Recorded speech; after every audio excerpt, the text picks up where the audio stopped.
I'm Joe Lample. Today I'll be planting, caring for, and harvesting a vegetable that's found in more gardens than any other plant. If you haven't guessed already, I'm talking about tomatoes. And although it's called a vegetable, it's really a fruit.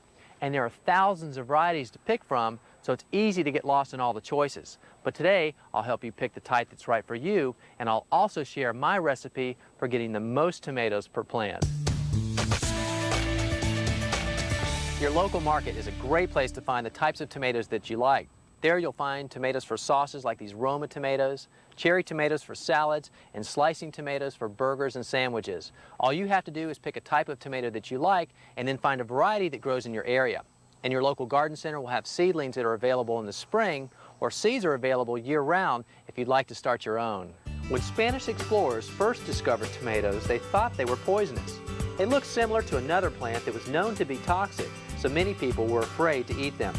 Once the explorers realized tomatoes were safe, they were quickly adopted as part of their diet. They carried seeds back to Europe, where they became wildly popular. Many hybrids have been created from those first seeds. Now tomatoes are popular around the world.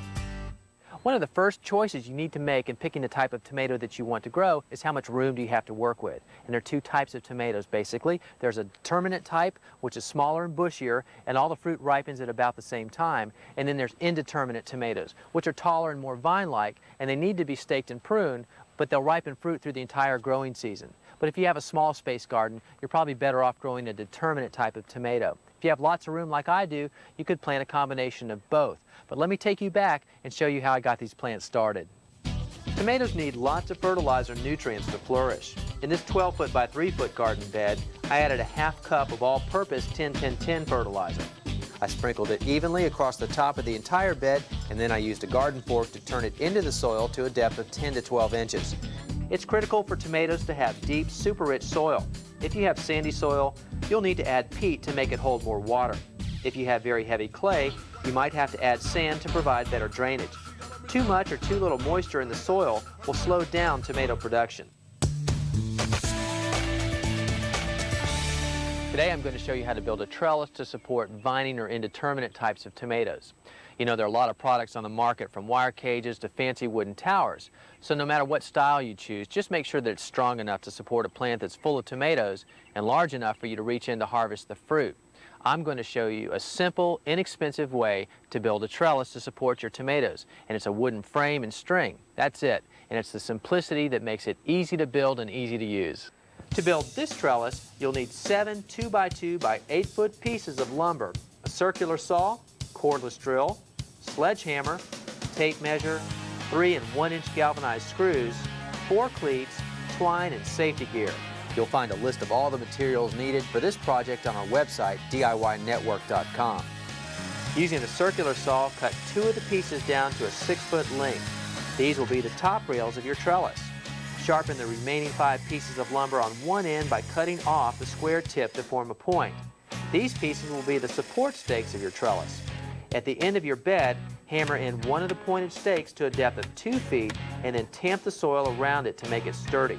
Make sure you put your trellis through the middle of your planting bed so that the tomato bush has plenty of room to spread out. Now this bed is 12 feet long, and I've designed the trellis to span the entire length, but it has to be strong enough to support the weight of plants full of tomatoes. So my next step is to add this support 3 feet from the first, and I want to be sure to keep it aligned down the center. I continued placing my support stakes 3 feet apart until I had all 5 pieces hammered in. Then I used 3-inch galvanized screws to attach the 2 6-foot-long top support pieces. Be careful to make sure both pieces are secured well to the center support. You could also use galvanized nails to attach the top rails.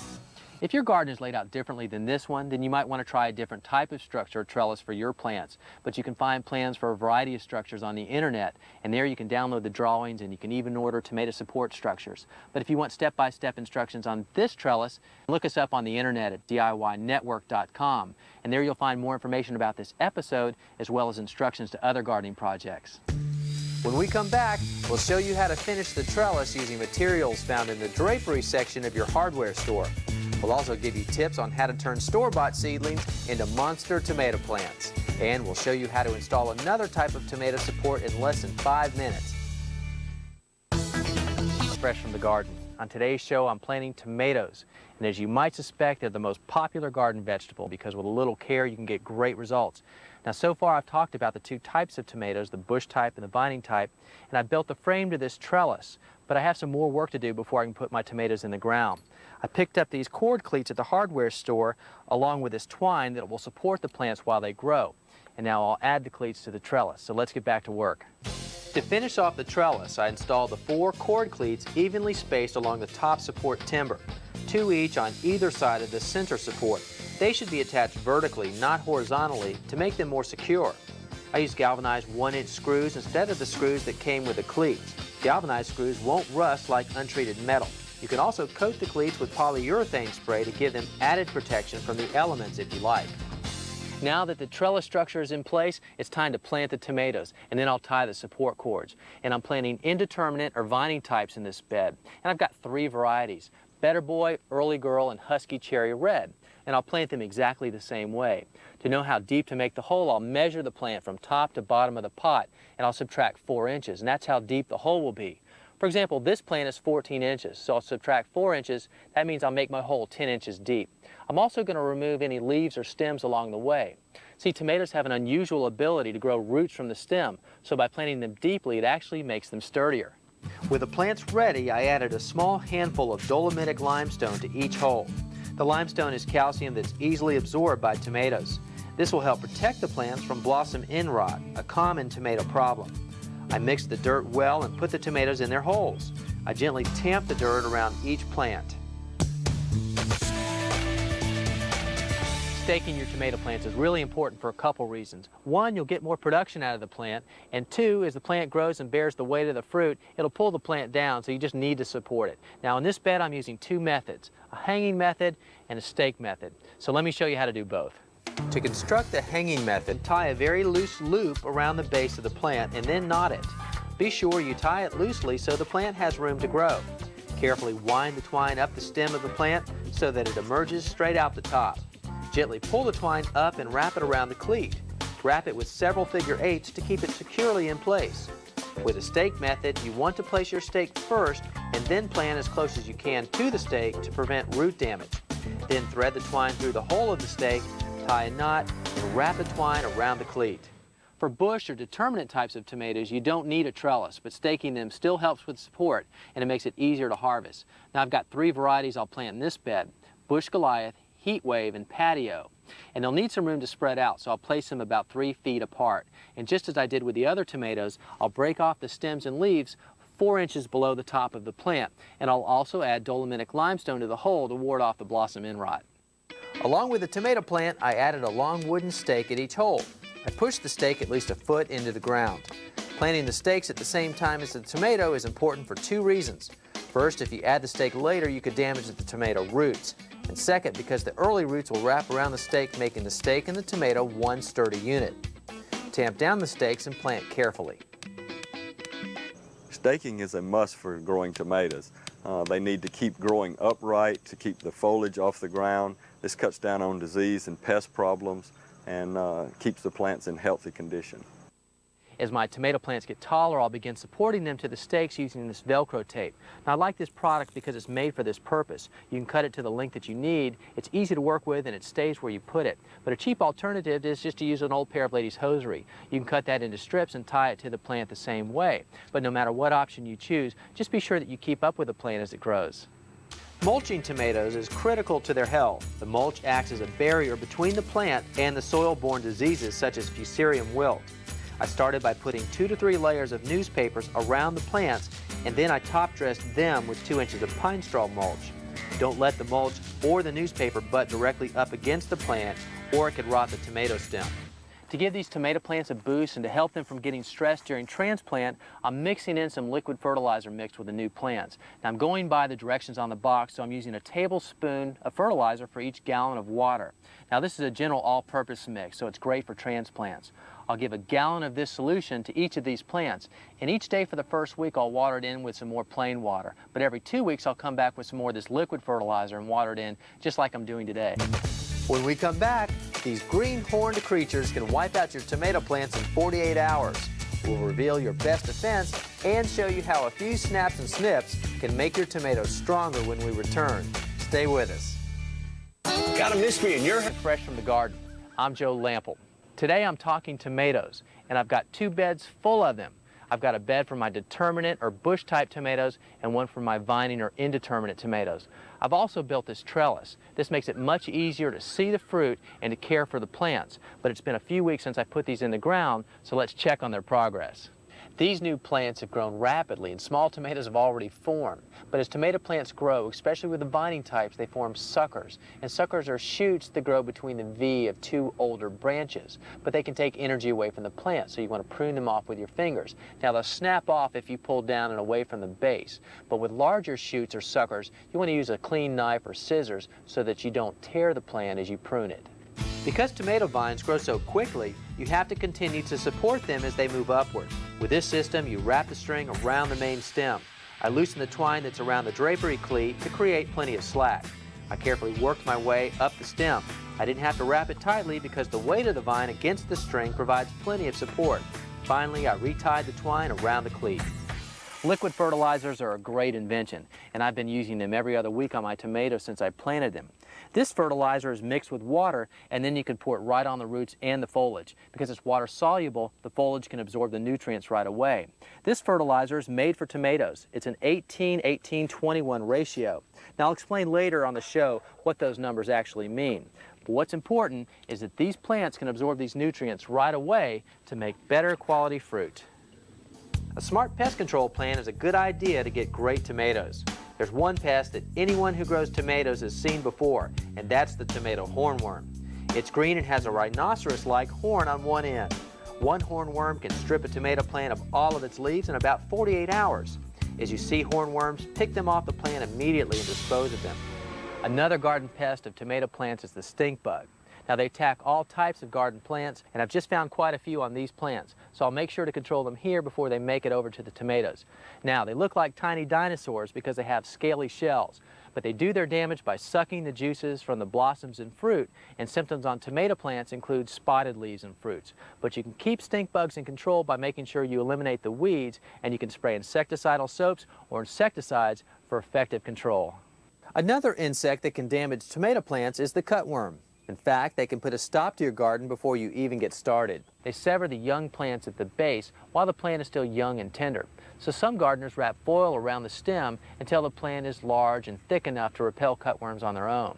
Now, pesticides will stop any sort of pest. Just be sure not to spray or sprinkle the pesticide directly onto the fruit. And before you eat your vegetables, be sure to wash the fruit with plenty of clean, fresh water.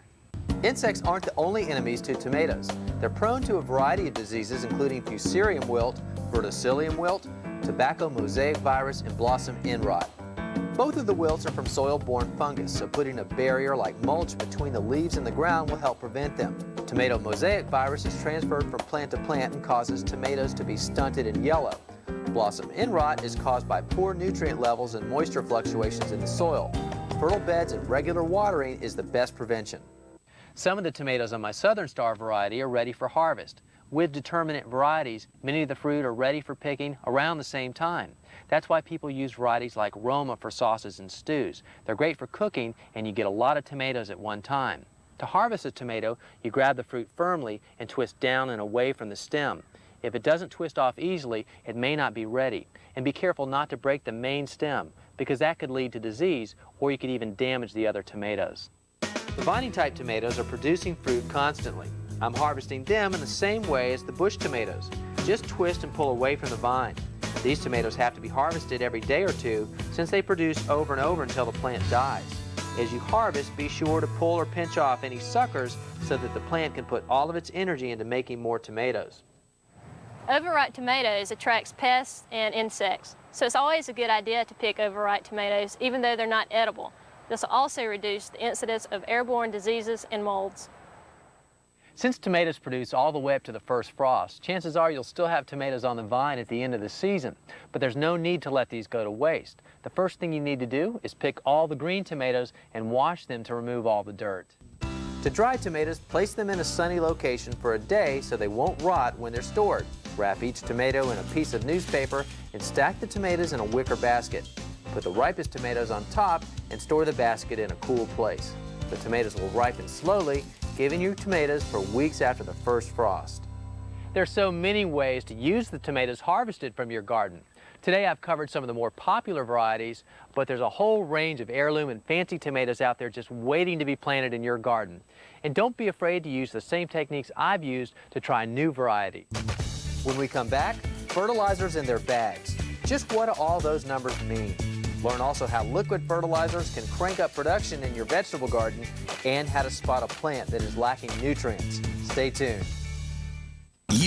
Back to Fresh from the Garden. In today's Homegrown Hint, I'm going to talk about the nutrients found in fertilizer. And each element has its own special benefit.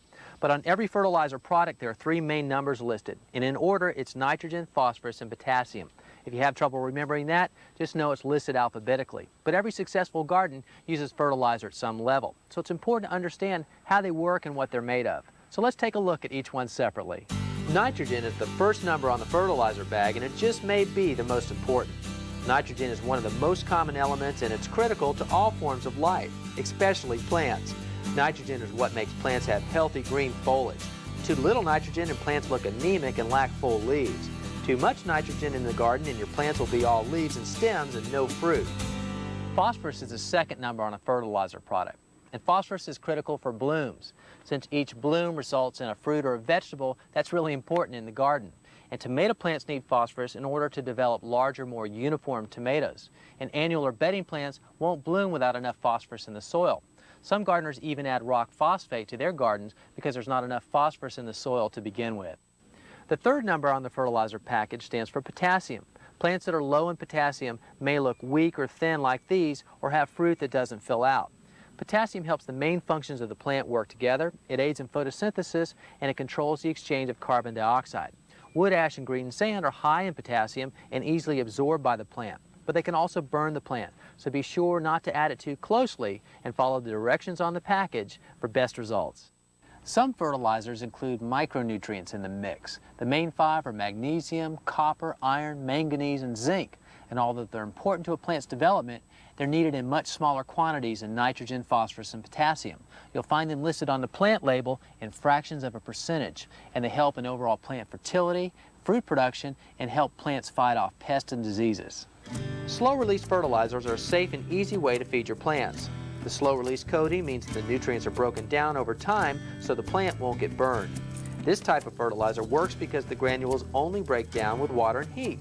As you water and as your garden soil warms up, your garden plants grow faster, just in time to absorb the fertilizer as it's released into the soil. Liquid fertilizers are a great supplement to granular fertilizers. They give the plants a quick boost because the nutrients are absorbed right into the foliage. They're helpful to plants that are suffering from nutrients, and they also help plants that are healthy be more productive. Now, the excess fertilizer dripping into the ground is also absorbed by the roots as well as the foliage, so none of it gets wasted. Just be sure to follow the mixing directions so you get the right water to fertilizer ratio. Organic fertilizers are another useful tool for improving soil nutrition in the garden. Fish emulsion is used as a foliar or leaf spray to add nitrogen to a plant. Bone meal is what the name implies and is a powder that is added to the soil. Cow manure is an organic fertilizer that can be purchased in a bag from your garden center. Be sure to understand the proper use for any fertilizer you add to your garden. Using the right fertilizers can really make a difference in the success of your garden, especially when it comes to plants like tomatoes that need a lot of food. I hope I've given you some new ideas and helpful tips today to make your garden a source of fresh food for your family. But if you've missed any of the steps from today's episode, visit our website. It's DIYnetwork.com. There you'll find all the steps for planting tomatoes as well as many other garden vegetables.